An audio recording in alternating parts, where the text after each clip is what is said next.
ሀያሺ ክርስትና እንድትከተል ያደረገህ ከእስልምና እንድትወጣ ያደረገህ ነገር ምንድን ነው? ሃሌሉያ ልንገርህ፣ እንደዚህ ያደረገኝን ቃል ይኸውልህ። ለመጀመሪያ ጊዜ መጽሐፍ ቅዱስን ክፍት አድርጌ ሳነበው ማቴዎስ 5 ከ44 እስከ 45 ያለውን ቃል በሰማያት ላለ አባታችሁ ልጆች ትሆኑ ዘንድ ጠላቶቻችሁን ውደዱ፣ የሚረግሟችሁን መርቁ፣ ለሚጠሏችሁ መልካም አድርጉ፣ ስለሚያሳድዷችሁ ጸልዩ። እርሱ በኃጥአንና በጻድቃን ላይ ፀሐዩን ያወጣል፣ እሱ ኃጥአንና ጻድቃን ላይ ዝናቡን ያዘንባል ይላል። ሃሌሉያ። ይህንን ቃል ቅዱስ ቁርአን ላይ ከምዕራፍ ወደ እስከ ምዕራፍ ምናምን 44 ምናምን ብትሄድ አታገኘውም። ና ቁርአን ላይ ያለው ግን ግደለው የሚል ነው አይደለ? ኧረ በስነ ስርዓት ግደለው ብቻ ነው። አዎ አሁን ስለዚህ እናንብበው ማለት ነው። ግደለው የሚል አምላክ ደግሞ ትክክለኛ አምላክ ሊሆን አይችልም ብለህ ነው የወጣው ማለት ነው። ይሄ ልጅ በጣም አስተዋይ ነው አላህ። እሱ ብቻ አይደለም ግደለው ብቻ ሳይሆን ከሱ እንጀምር። ከሱ እንድንጀምር ነው።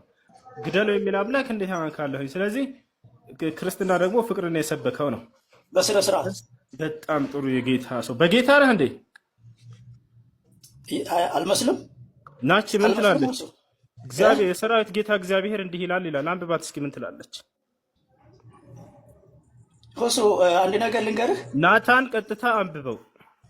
የሰራዊት ጌታ እግዚአብሔር እንዲህ ናታን አንብበው።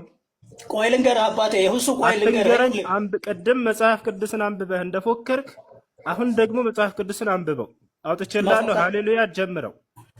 ስማኛ ልንገርህ። እንዴት ከማንበቤ በፊት አንድ ነገር ልንገርህ። ናታን አንብበው በቀጥታ ናታን አንብበው። አትፍራው። አልፈራውም፣ አነበዋለሁ። ግን አንድ ነገር ልንገርህ። ስማኛ አንብበው። ሰውየው ይሄ ነው እኮ ችግራችሁ። እስላሞች የሆነ ግብዝ ነገር ናቸው። ይሄ ነው ችግራችሁ። መንፈሳችሁ ጦጣ መሳደብ ጀመረ። አያችሁ ቅድም ሲፎክር እንዳልነበር አሁን ገዳይ አምላክ ሊሆን አይችልም አስብየው። አሁን እግዚአብሔር ገዳይ እንደሆነ ላሳየው ነው። ገብታችኋል አይደለ? አንብበው። ወንድ ልጅ ከሆንክ በመጽሐፍ ቅዱስ የማታፍር ከሆንክ አንብበው። ናታን አንብብ።